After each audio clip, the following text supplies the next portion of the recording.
Hello and a very warm welcome to Rajya Sabha Television. For those of you who don't already know, it is with a very sad heart and with a lot of concern that I announced that the regular host of this program and my dear colleague Girish Nikam is no more. He passed away on Monday evening due to a massive cardiac arrest.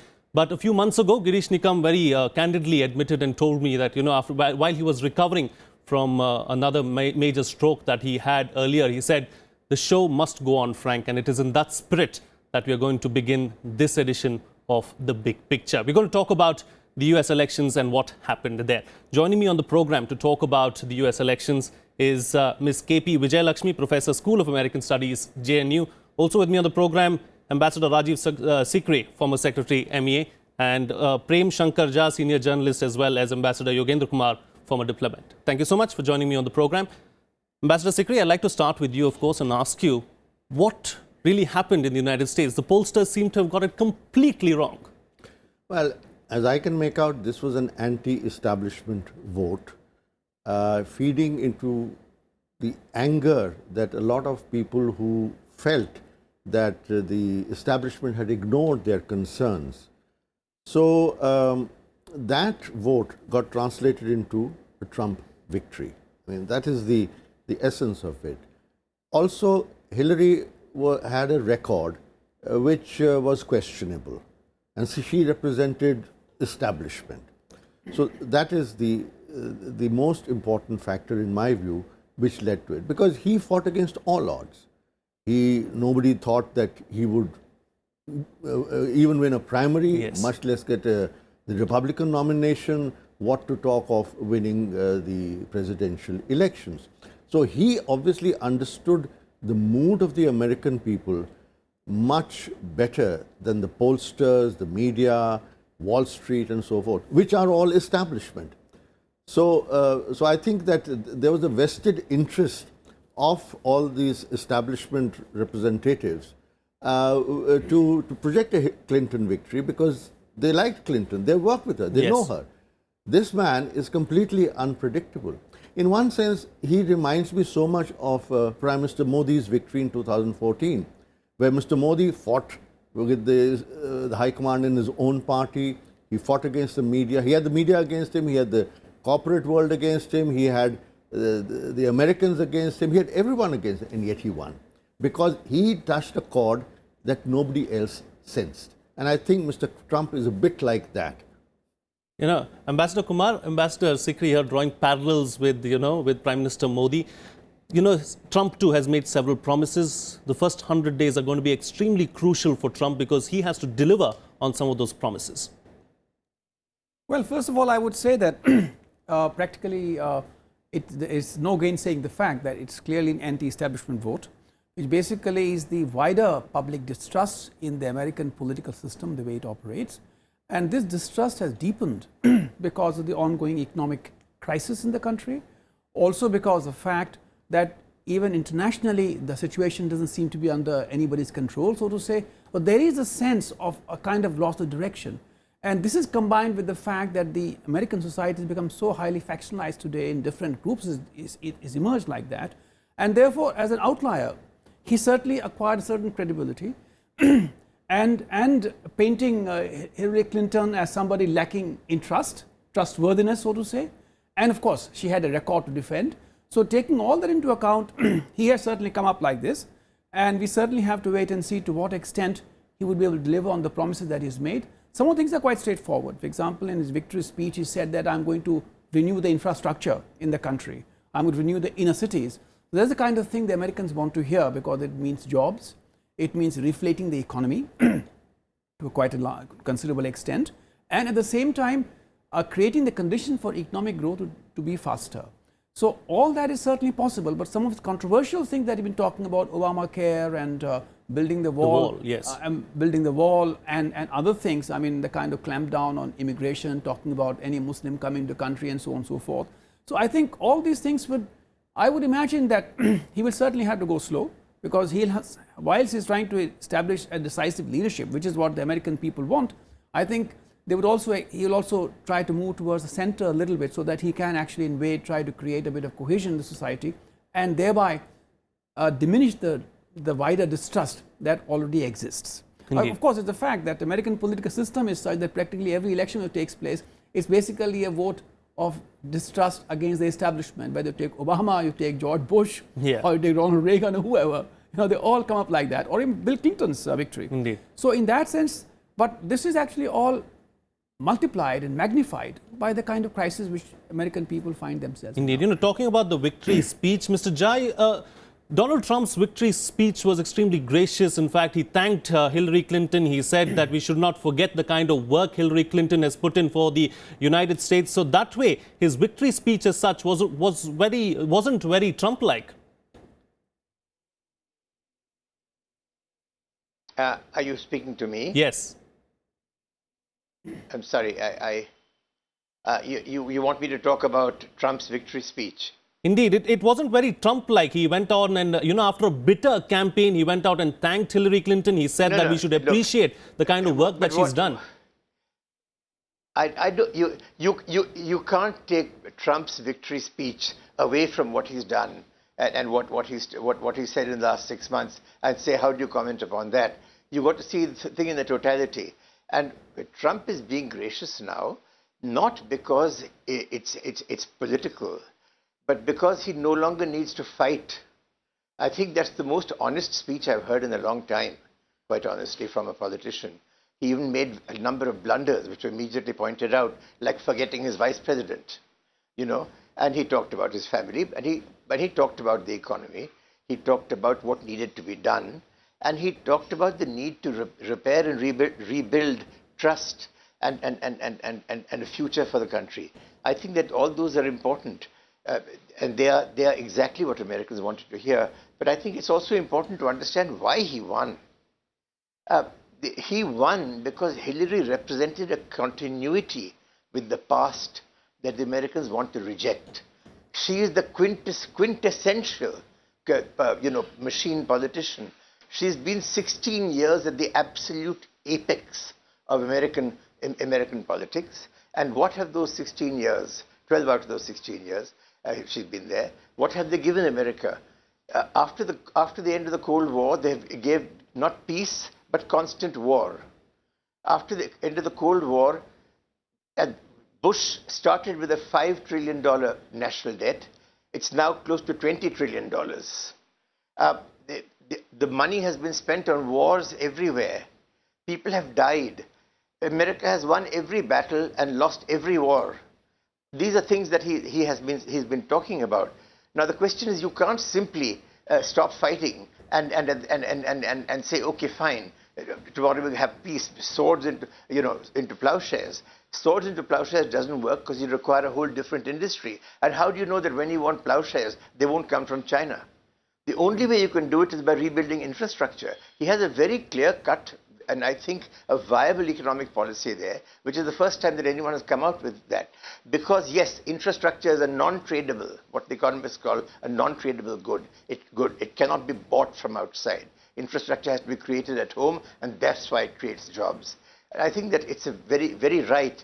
The other thing is that, you see, Hillary Clinton, I'm afraid she just represented all the things, all the people who had put America in this position, whether it was Wall Street, etc. And the people said, well, we'll have the same for another 4, maybe even 8 years. And there was no enthusiasm. People didn't want that. Remember when Bernie Sanders was there, what was happening?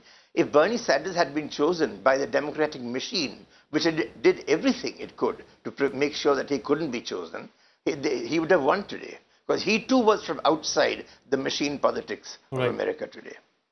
Indeed. KP Vijaylaxmi, I'm going to come to you now and, try and make sense of what really happened today. Because as far as Trump is concerned, people just gave him an outside chance, maybe. But today, he took the United States by storm. In fact, what he went out there and did is not only did he win the swing states, but he also turned some blue states red. For instance, Michigan, Wisconsin, and even Pennsylvania. Yeah, well, let me first say how sorry I am to hear about Girish, who is a personal friend, and I deeply mourn the tragic demise. Having said that, I also feel very awed that I'm doing this from home. Rajya Sabha TV and him, for me, was quite one thing. Now, about America and the result of this election, I think two things have to be stated first. Number one, it was a race that was extremely divisive. I do not think anybody was either treated fairly or unfairly. Both got equal coverage. There were lots of ups and downs. To argue that somebody was being treated in some way or this, it was both the campaigns were vicious. They were attacking each other, and they had a lot to attack each other for. So for an outsider like an Indian like me, I would argue that this was a most divisive campaign that I've ever seen. But negative campaigning, again, I've seen plenty of those. Most campaigns tend to be extremely negative, but this time it had boiled down to something more vicious, and I think that was regrettable. Nevertheless, it happened. The second thing is, now the winning of Mr. Trump has to do with the very basic, I think when we started the discussion some time ago, we started with the angry American voter. And I think that held true, and that indeed seemed to be a thing that seems to have given him the winning edge. And I think it wasn't just an edge, he's won very handsomely. And that, in a way, has been very good for the United States and its politics, because it does not start with, a courtroom drama or any of those other quagmires, which we have seen at some point in 2000. So at least that is not something that you're looking at, and therefore I think it's been a victory for America's democracy itself and its electoral machinery, which again, some of the time we heard very negative comments about, and that's really the point that you need to keep in mind. Well, Indeed. the third thing I think is also very important to remember, that Hillary and Mr. Trump, I mean Mrs. Clinton and Mr. Trump, had what I would call a seesaw of ups and downs in terms of popular voting and polling. Even till late yesterday, or even this morning I would say, 61% of people polled claimed that they thought Trump was not very qualified or not qualified to be the president, and yet they voted. So this is something, polls can only explain this much and not everything. So one has to keep that in mind. But given that, I would say just look at the graphs that we kept seeing. Somebody was going high up, somebody was going down, then they would meet and again go up and down. So people really hadn't made up their minds on this election. It took them time. They were digesting new facts. Now, why did this seesaw happen? I have an explanation. I think these were the two candidates that were most negative and most disliked by many Americans. It was not that Mr. Trump had a tremendous policy panacea for everything, or that Mrs. Clinton did not have to answer for many of the things that happened under her watch as a secretary or as a senator, and indeed for the Obama administration itself. So it's I would say that, you think about the stuff that's been happening, people were not sure. Right. And I think if you talk about the actual divisiveness that exists between Democrats and Republicans, that I expect will continue. I don't think that's gone away because of this election. But the independents and the, let's say, undecideds or the swing voters may have swung this election, given the kind of new facts that kept emerging or facts that had new meaning. For instance, the FBI released a new set of emails, or said that they were investigating and reviewing a new set of emails, which they now declare is not relevant. But the whole episode has been shrouded with, was there pressure on him to drop it? Was there no pressure? Was he political? Was he not political? Did he actually follow process? I'm talking about the FBI chief. Did he follow process in terms of talking to the prosecuting agency, which is the Attorney General and the Justice Department? How did he do it? Well, investigation and prosecution are two separate things, etc., etc. So, I'm going to take that. I'm going to take what you're saying to, oh my God, there's something to more. Ambassador Sikri. Ambassador Sikri, so I would the say, FBI investigation. I'm going to come back to you. Vijaylaxmi, I'm going to come back to you. I'm just going to take what you're saying to, Ambassador Sikri. The FBI probe, and, in October, FBI Director Comey, said that he's going to reopen the probe against Hillary Clinton. Do you believe that that really was a game changer for the election? I don't think so. I think that this is, let's also remember one other thing. When the complete results are in, you may find that Hillary won the popular vote. But Trump is ahead at the moment, though, even in popular vote. Even if she doesn't, it will be a very, very close. Yes, it's close. It's extremely 1 Now, the percentage point is that her vote was concentrated in a few states, basically the northeastern states, Illinois, and the West Coast. Yes. Which is the more liberal, educated, world-savvy part of America. But the heart of America, the Rust Bowl, where people have lost, the countryside, that voted for Trump. Indeed. And Hillary assumed that certain states, which you mentioned, Wisconsin and Michigan, she didn't even bother going there. Yeah, she did not visit Wisconsin ever since the primaries. This has always been with me.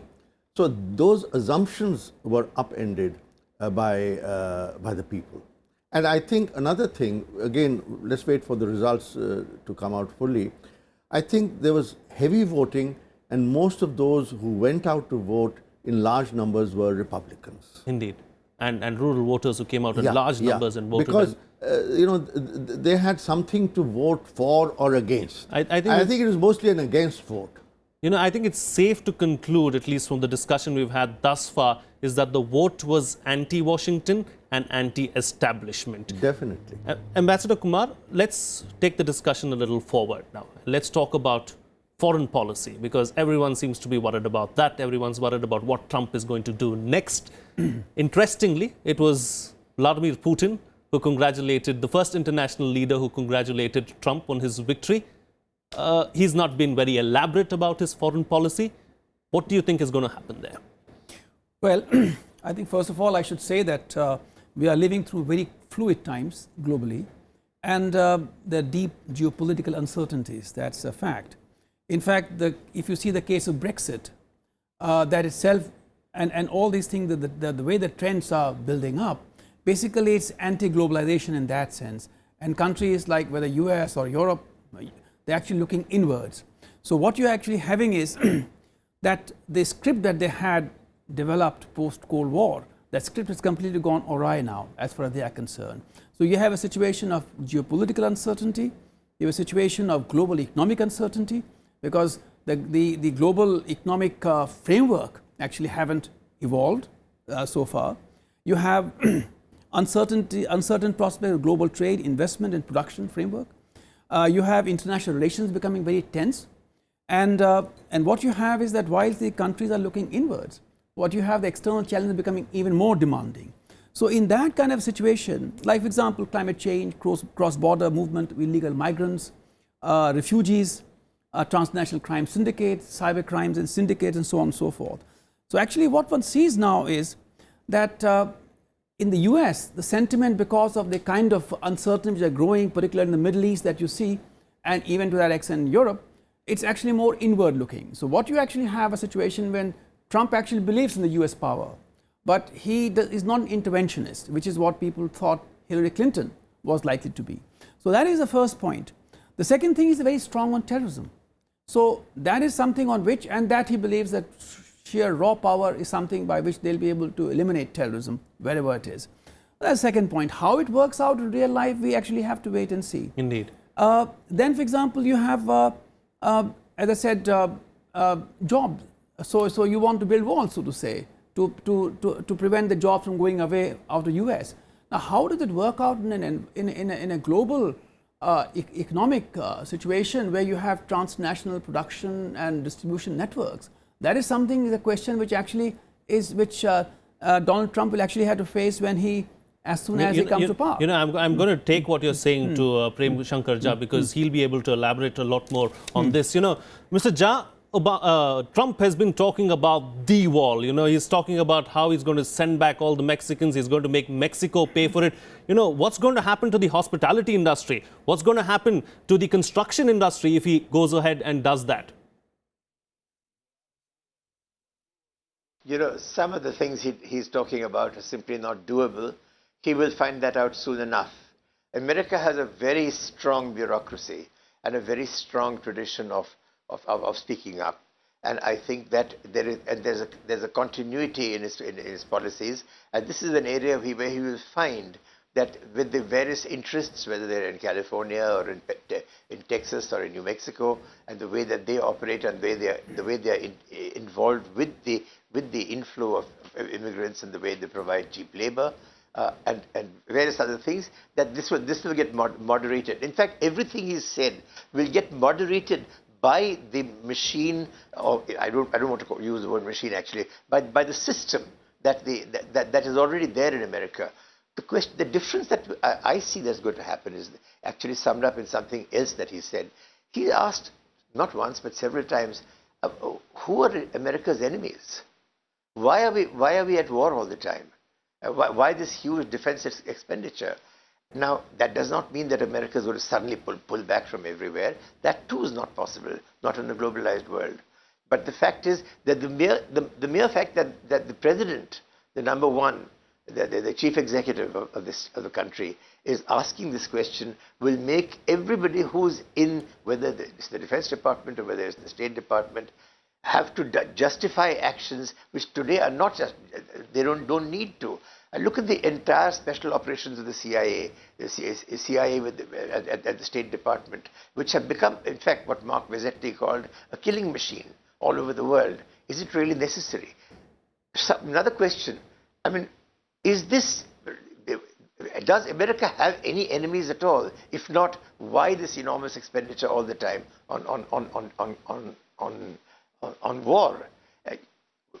And this question is being asked, as I said just earlier, in the context of saying we should be spending this money at home. Indeed. And I think he's right. Indeed. You know, KP Vijaylaxmi, is the foreign policy really going to change? Forget about the foreign policy, but let's talk about the policy in West Asia. Is it really going to change in Iraq? Is it going to really change in Syria? Because Trump has time and again spoken about how he's going to pull back the forces from there and how it's a time for the veterans going forward, really. Yeah, well, I would like to start by saying that he's also said that he's going to increase defense spending. He's going to make the American military the greatest. So you're going to expect to see more defense-related expenditure, I would imagine. But on top of that, I think the Middle Eastern area, well, there is Obama fatigue. No doubt about the earlier part of the discussion that we had on both Obama fatigue and the white vote counts, etc. So his base is now satisfied that he's in power and he's going to be able to do something. So his foreign policy has been more tuned to fighting ISIS rather than fighting states of concern. So I would imagine that he has already exhibited or said that, you know, he would not deal with Pakistan, for example, because they have all these, you know. I would say that despite saying that he might put what you call boots on the ground, he'd said that somewhere, right. But I would say he'd cooperate with the Russians to actually look at how best to fight the ISIS in Syria. And therefore, the pressure of having to face the argument of regime change, which was not of Obama, but actually Bush presidency, but the argument that Assad should go, and so on and so forth. So, you know, all of that might actually now look like a very different kind of plan. So if he's going to work with the Russians and then think of a possible dialogue for the Syrians, I think you're going to see something else. But I am concerned that whether he's going to go and follow through his statement about putting more troops on the ground. I am not quite sure whether that statement has been picked up, but I would like to actually consider that a little more carefully. Then the point on how moderate he can become. Now look, the American system, I think, is in any case a congressional as well as the presidency. They share powers on foreign policy, but the Congress happens to be Republican.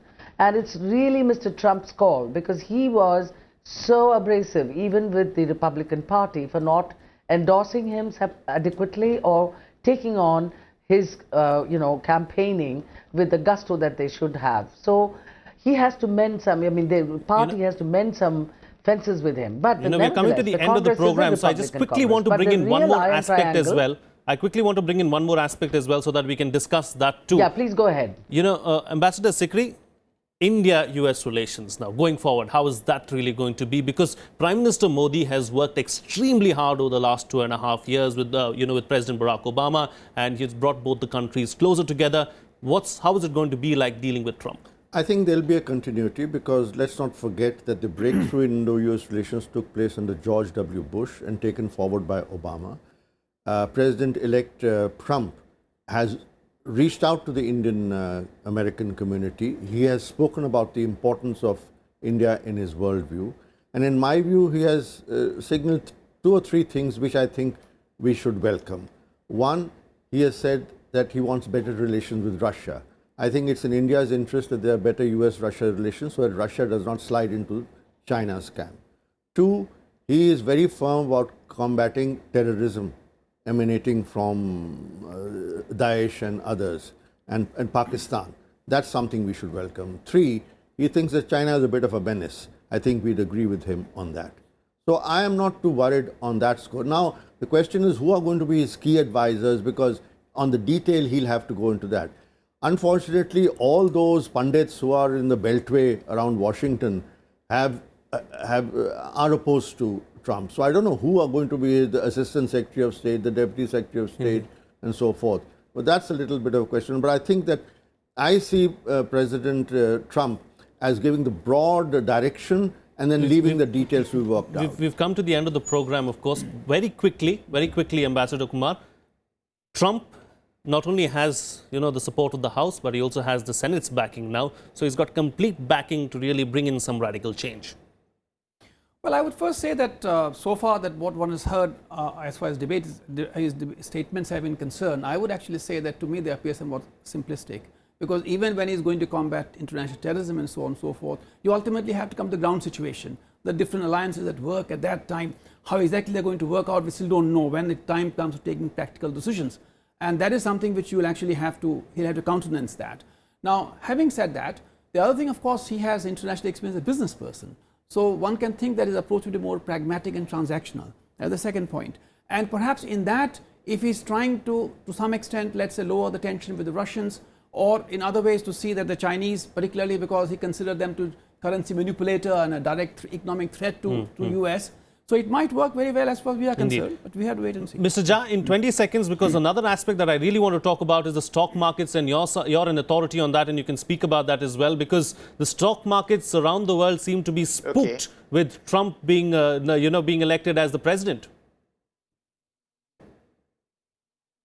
Yes, of course, the military-industrial complex is going to have fewer orders if he does not go, if he carries out what he says he's doing. And the point here is that yes, we will have the same relationship with the US, but if the US is less aggressive towards, for example, China and Russia, then we will have better relations with China and Russia as a result of that. I think I look forward to that possibility. Right. Let's see what happens. All right, and very quickly, in just 10 seconds, Professor K.P. Vijaylaxmi, close the show for us. Okay, let me just flag some economic issues that I think will be very difficult for India, or at least we'll have to work on it. One is his tax plan. He said he'll cut 15%, and that might allow American businesses who are in India wanting to go back, because cheap labor versus tax benefits, that will be a problem. Second, he said he's going to be tough on China. If he's going to cut all the trade from China, even if he goes hard on them, we are not going to really benefit because our trade levels are not that high, and plus communication equipment and computers. Unfortunately, we've come to the end of the program. We're completely out of time. I'll have to cut you short there. So I apologize for that. But thank you so much, K.P. Vijaylaxmi, Rajiv Sikri, Prem Shankar Jha, and Yogendra Kumar for joining me on the program and putting things into perspective for us. That's all the time we have on this edition of The Big Picture. Thank you so much for watching.